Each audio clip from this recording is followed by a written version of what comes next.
Start करते हैं। आप लोग सब लोग कनेक्ट हो जाए तो मैं जरा शेयर कर दूं।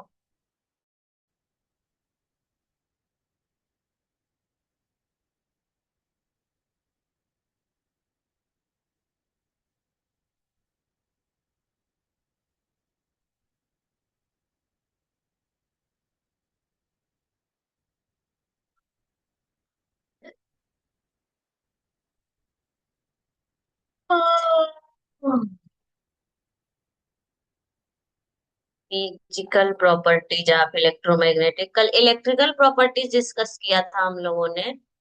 आज जो मैं पढ़ाऊंगी वो आपका होगा फिजिकल प्रॉपर्टीज। ठीक है, एक मिनट स्क्रीन शेयर कर दे रही हूँ, फिर मैं आपको बताती हूँ।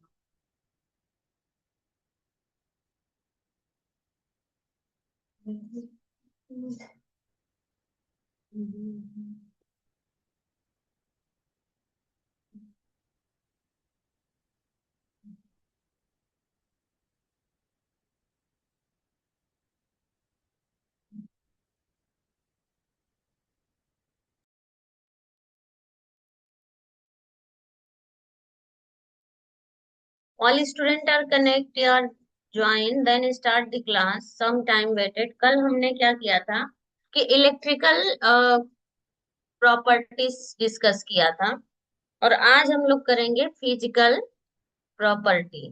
ठीक है, physical properties of insulating material.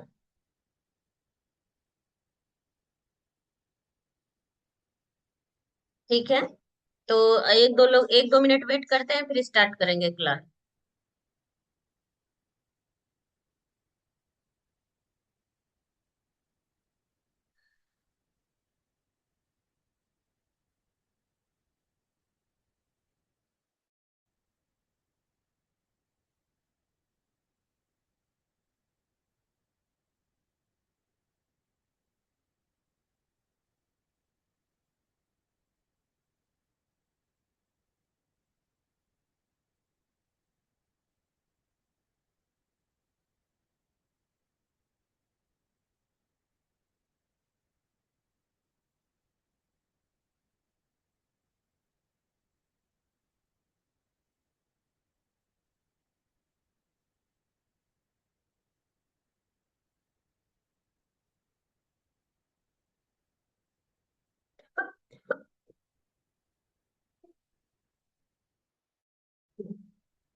Start करते, sorry. Now all student are connected. Physical properties actually handwritten notes है, तो मैं आपको इस पे व्हाइट बोर्ड का यूज करके ही पढ़ा दूंगी। फिजिकल प्रॉपर्टीज ऑफ मटेरियल, जैसे है आप, मतलब मैं यहाँ पे लिख दे रही हूँ कि what is physical properties of material, की फिजिकल प्रॉपर्टीज क्या क्या है। ठीक है।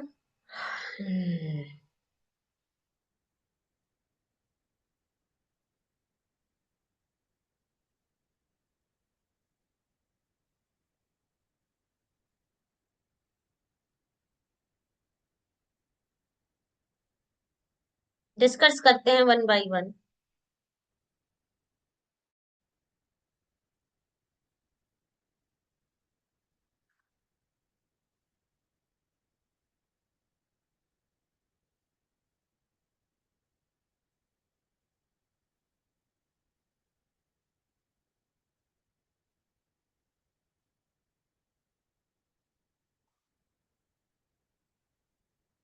Physical properties of insulating material. First है आपका, insulating material are those material,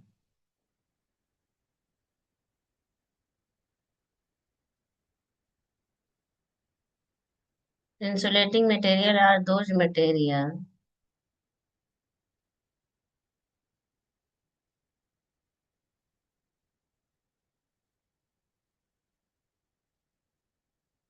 which do not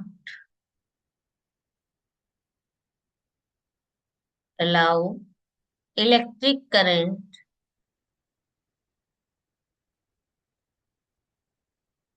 electric current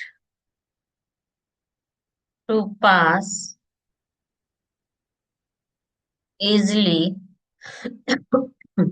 easily through them।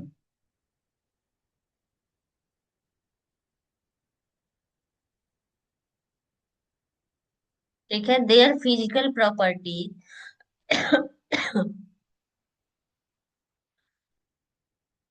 their physical properties are important because they affected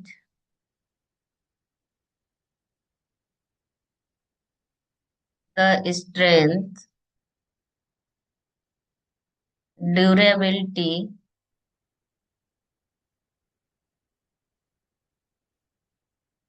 and performance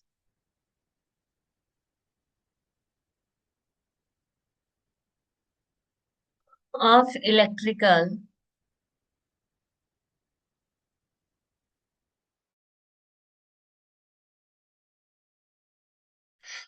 ये है आपका, जैसे कि फिजिकल प्रॉपर्टीज के बारे में हम लोग क्या कर रहे हैं, डिस्कस कर रहे हैं, ठीक है ना।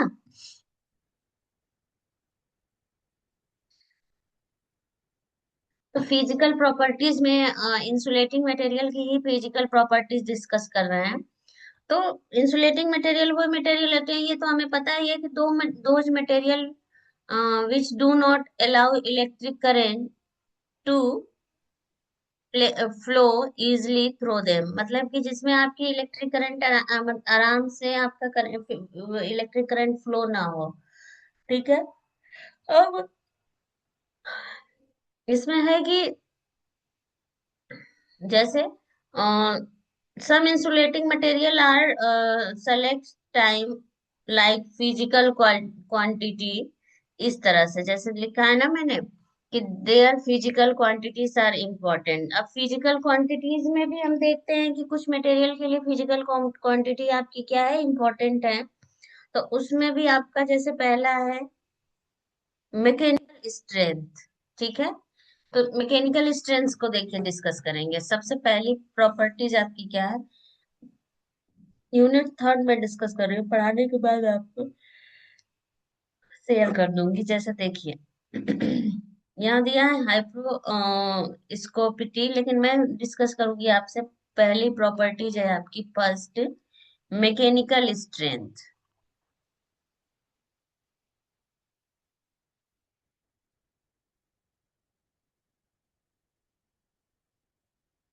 ठीक है, mechanical strength.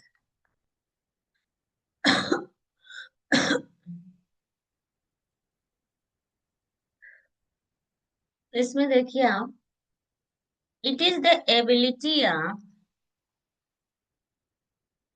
It is the ability of N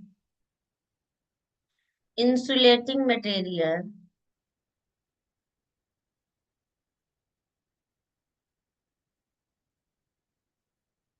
material to withstand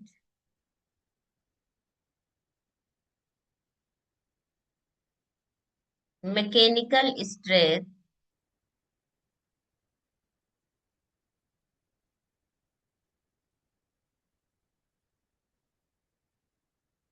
mechanical stress such as tension, compression,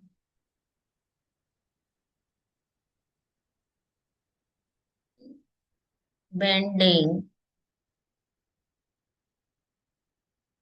or vibration without breaking, or vibration without breaking।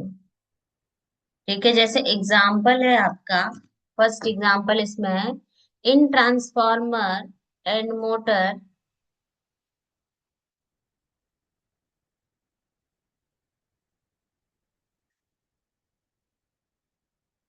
insulation should be strong enough to bear winding pressure। ठीक है,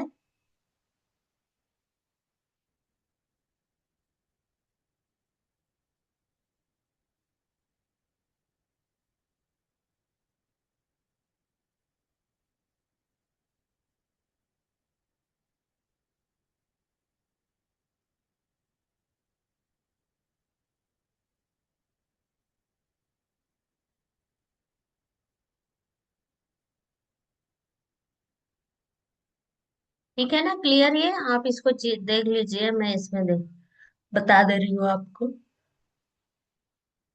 mechanical strength में आपका जैसे insulating material क्या दिखा रहा है, उसकी क्वालिटी दिखा रहा है। हम किसकी फिजिकल प्रॉपर्टीज पढ़ रहे हैं, इंसुलेटिंग मटेरियल की।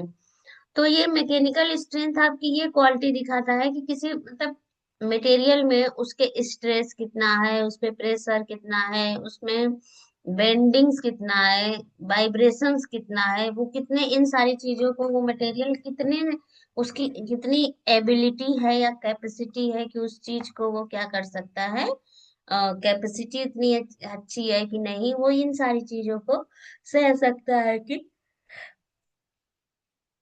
नहीं। ठीक है ना।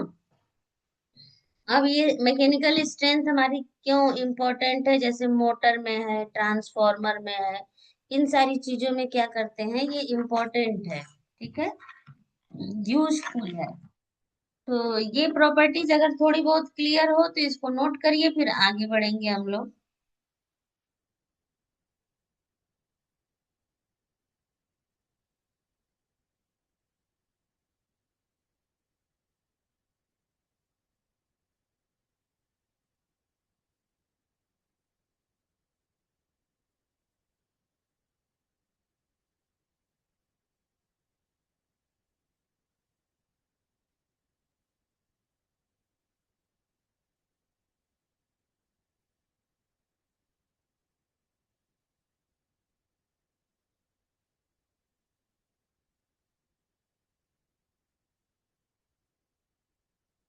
नोट हो जाए तो फिर हम आगे बढ़ते हैं इसको। हाँ,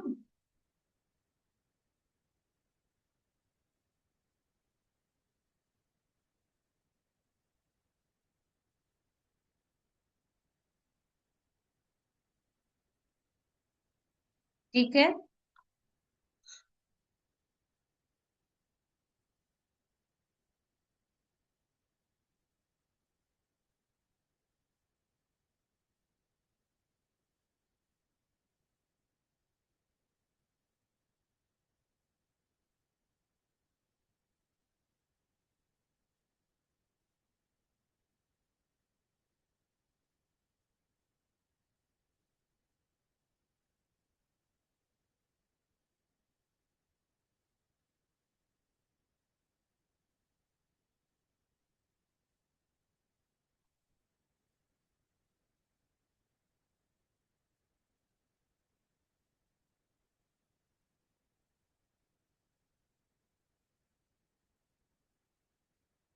ठीक है, आगे बढ़ते हैं, नेक्स्ट प्रॉपर्टी डिस्कस करते हैं।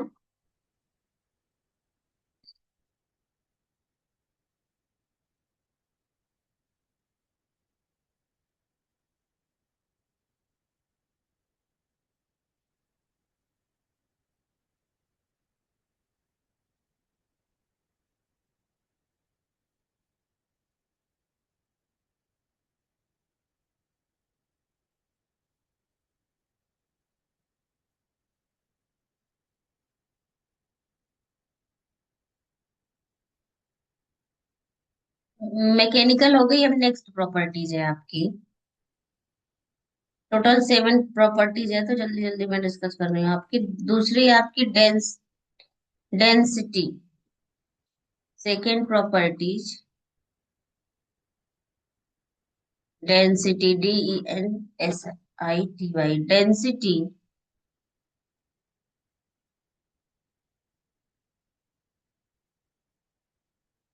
Density is the mass per unit volume of the insulating material.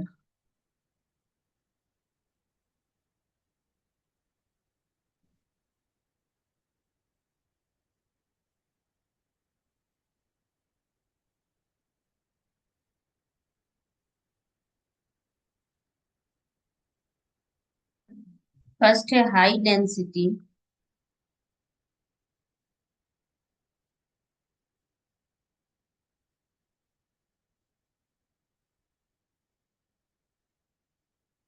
High density material are generally stronger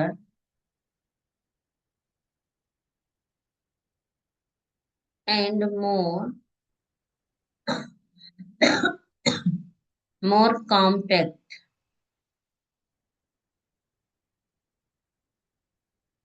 second है आपका लो डेंसिटी मटेरियल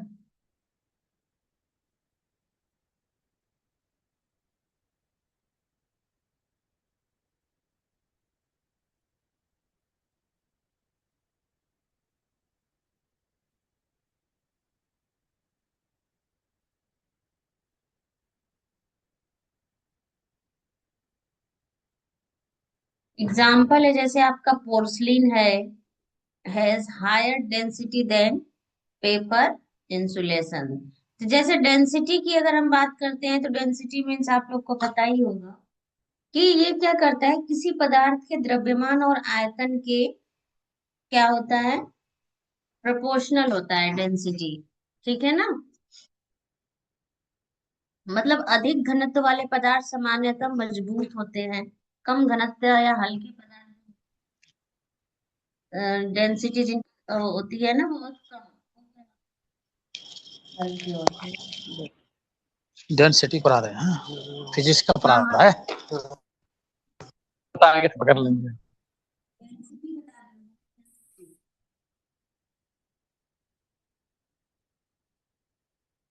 ठीक है।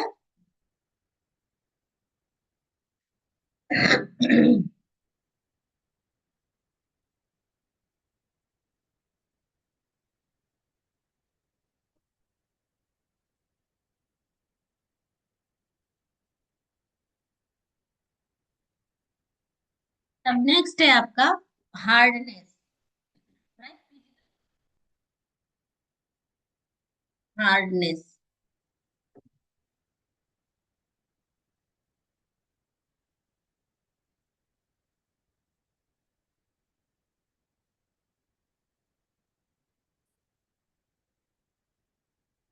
Hardness is the ability of a material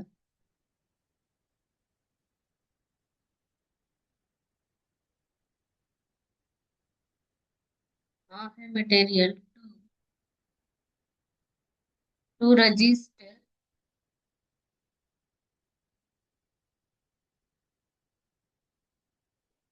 scratching, sorry,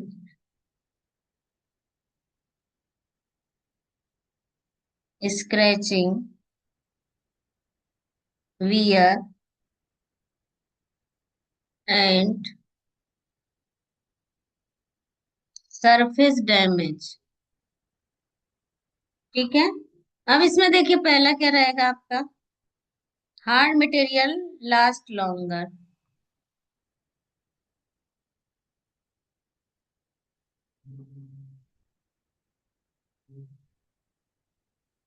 last longer या lost, last है आपका LAST है, last longer, not a loss, lost. Second point है आपका useful in,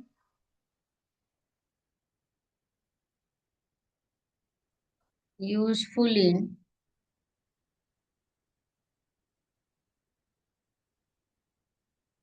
useful in electrical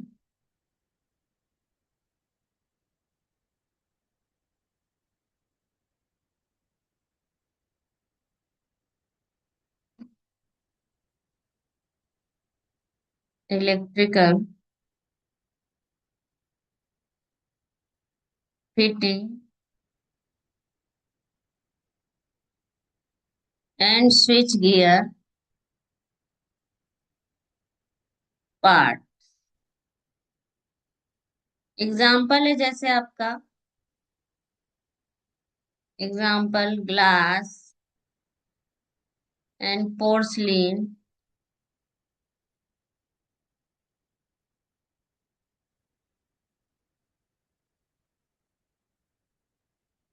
and hard insulating material.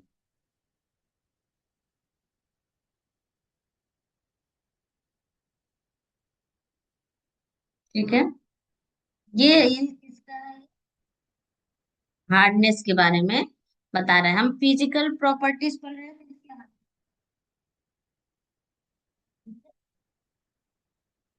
अब देखिए इसको मैं जैसे इंग्लिश में तो समझा दिया, एक बार मैं आपको वैसे समझा दूं कि अगर किसी मटेरियल में आपका, जैसे मैंने लिखा है ना, हार्डनेस एबिलिटी शो करता है कि किसी मटेरियल में अगर आपका क्या हो रहा है, स्क्रैचिंग आ जाए, उसमें क्या हो, घिसाव हो थोड़ा सा, तो ये सब क्या कर सकता है वो, उसका अपोज कर सकता है कि नहीं कर सकता है, वो उसकी हार्डनेस पे डिपेंड करता है। पहला है आपका कि अधिक कठोर, जो अधिक हार्ड जो मटेरियल्स होते हैं उन ज्यादा ही रिलायबिलिटी उनकी क्या होती है, अच्छी होती है, वो काफी लॉन्ग टाइम तक हम उसको क्या कर सकते हैं, यूज कर सकते हैं। ठीक है ना, जिस मटेरियल की हार्डनेस अच्छी होगी। आपको भी पता है कि अगर मटेरियल की हार्डनेस अच्छी है तो हम उसे काफी लॉन्ग टाइम तक यूज कर सकते हैं। सेकेंड पॉइंट जो मैंने लिखा है ना, useful in electrical fitting and switch gear parts, example जैसे glass, porcelain and hard insulating material. तो विद्युत फिटिंग एंड स्विच गियर में ये क्या है, ज्यादा हम इसका यूज करते हैं। ठीक है, क्लियर हुआ। नेक्स्ट है आपका इसका, यूज कर लो, इसको थोड़ा सा लिख लो पॉइंट्स को, फिर हम आगे बढ़ते हैं।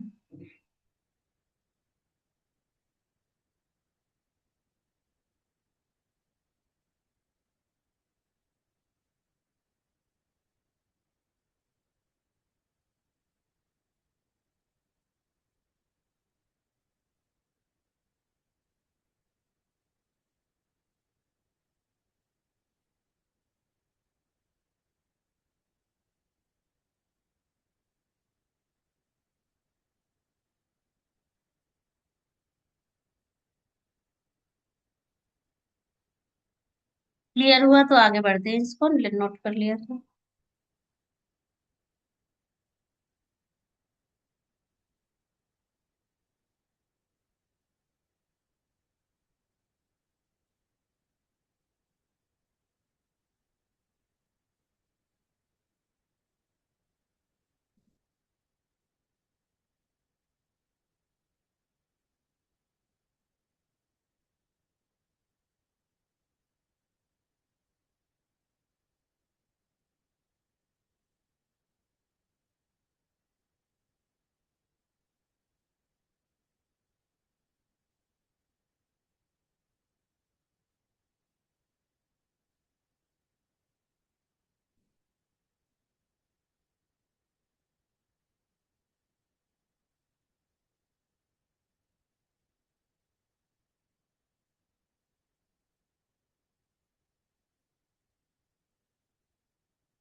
ठीक है, इसको हटाकर मैं आप डिलीट कर रही हूँ और फ्लेक्सिबिलिटी बता रही हूँ 6 point.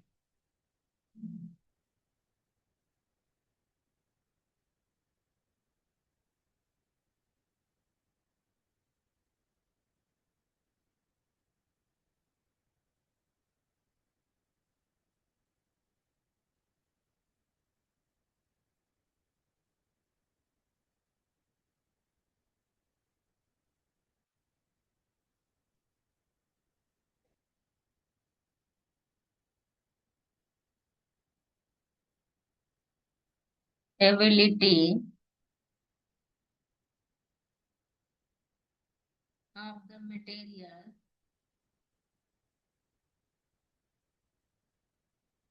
To bend without breaking.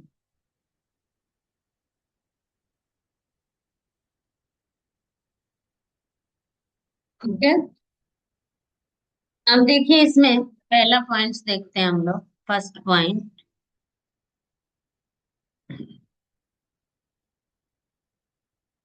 Require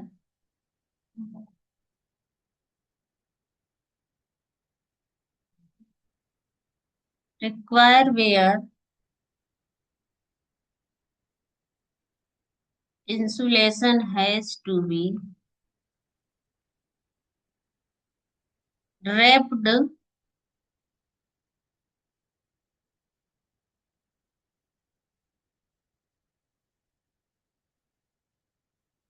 wires are coils। ठीक है, नेक्स्ट है आपका flexible insulation. Flexible insulation is easy to use in cables।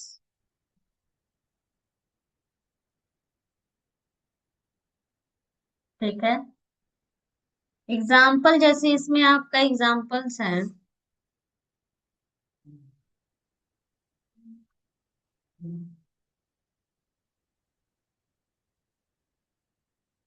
Rubber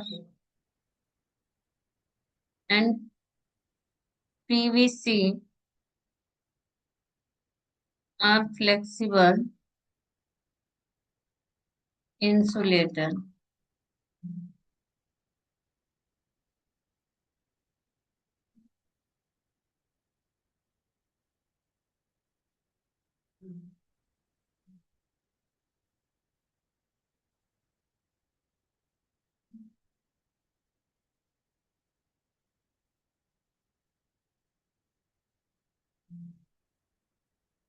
ठीक है, अब है आपका elasticity.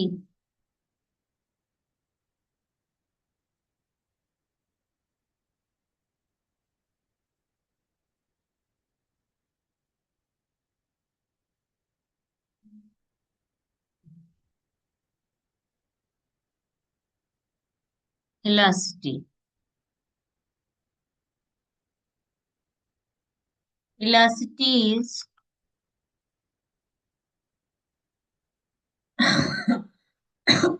is the property by which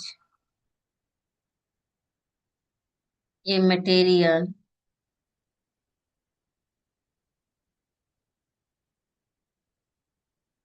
returns to its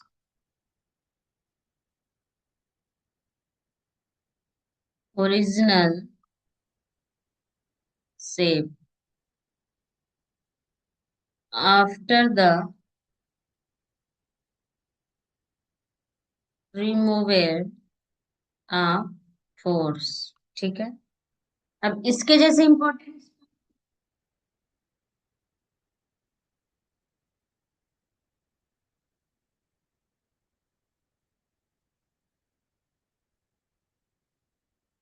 कि vibration prone electrical machine, rubber source good electricity. अब मैंने पहला बताया आपको फ्लेक्सिबिलिटी। फ्लेक्सिबिलिटी में मैंने क्या लिखवाया है कि flexibility is the ability of material to bend without breaking. मतलब इस मटेरियल, अगर मटेरियल आपका फ्लेक्सिबल है तो वो आपका क्या होगा, इजिली बेंड हो जाएगा, ना टूटे या मुड़े। जितना फ्लेक्सिबल रहेगा उतना ही आपका क्या है, अच्छा है। जैसे आप वायर एंड केबल इंसुलेशन में ये आपका फ्लेक्सिबिलिटी क्वालिटी बहुत ही इंपॉर्टेंट होती है। वायर आप देखते हो कि फ्लेक्सिबल रहता है, जितना फ्लेक्सिबल रहता है उतना ही अच्छा होता है।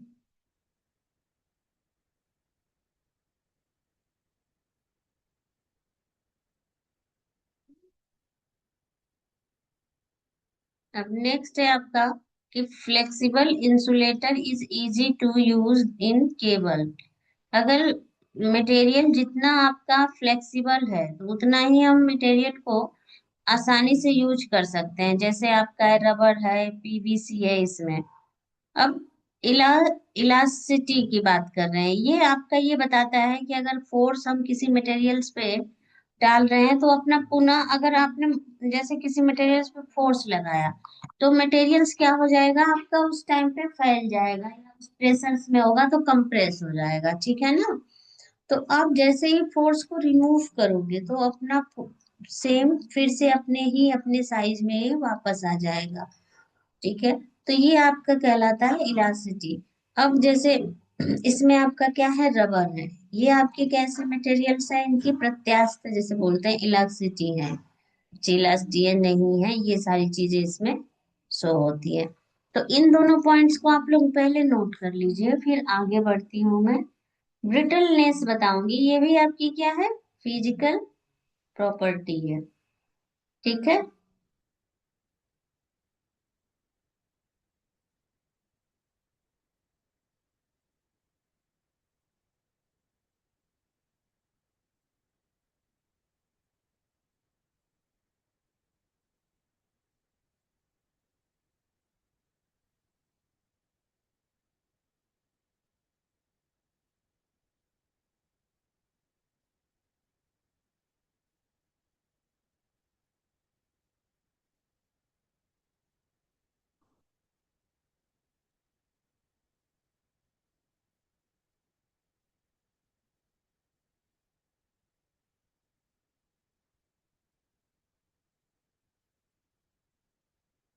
ठीक है,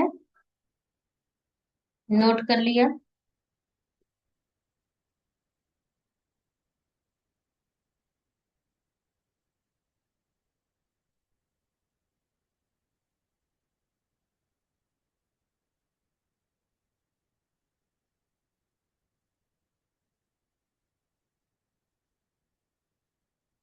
या नोट, तो आगे बढ़ते हैं, आगे मैं इसके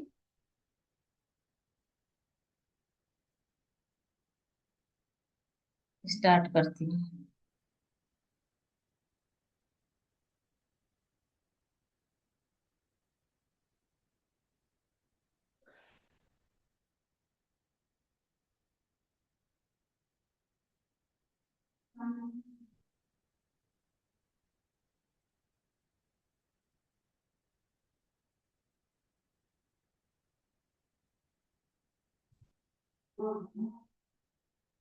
ठीक है, इलास्टिक क्लियर हो गया और आपकी फ्लेक्सिबिलिटी आपकी क्लियर हो चुकी है। अब इसमें कोई प्रॉब्लम्स हो तो जितना मैंने बताया उनमें कोई दिक्कत हो तो आप मेरे से कंसल्ट करिए।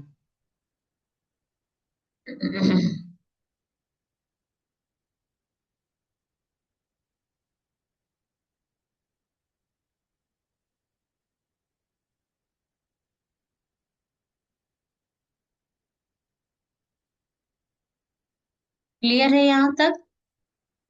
ठीक है, तो बाकी इसकी कुछ प्रॉपर्टीज रह गई है फिजिकल की ही, इसको डिस्कस करेंगे। आई होप आपने सब लोगों ने लिख लिया होगा पूरा।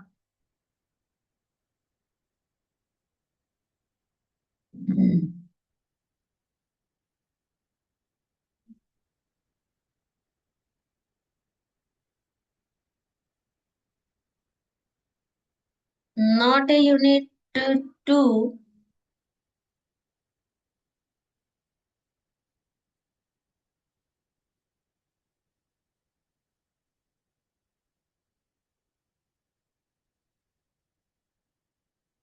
1 मिनट, कोई कुछ पूछ रहा है उसका बता दो।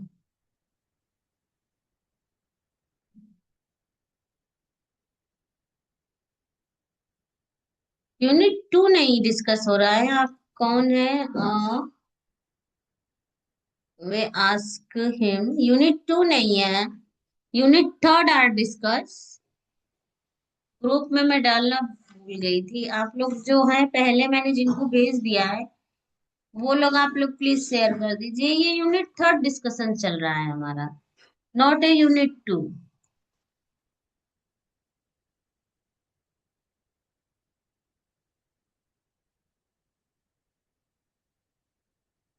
ठीक है। किसी से बात कर लीजिए, ग्रुप में अगर ऐड है तो आपको यूनिट 3 भेज देंगे।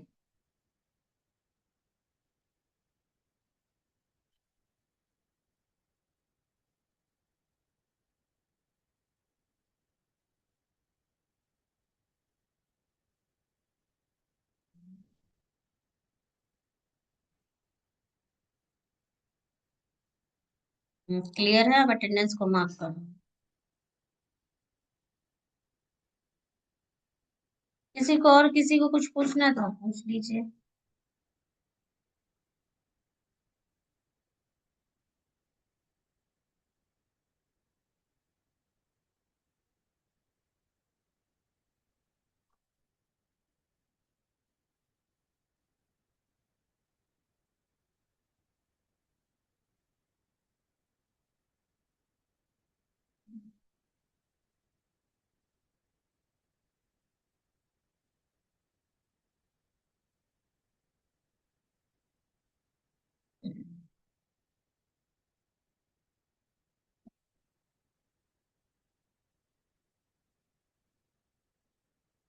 ठीक है, ठीक है, अटेंडेंस को मार्क करती हूँ अभी।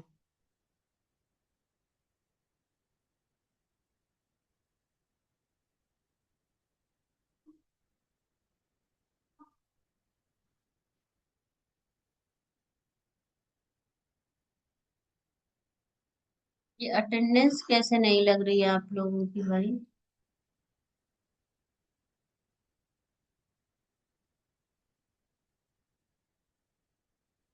25 स्टूडेंट आर प्रेजेंट।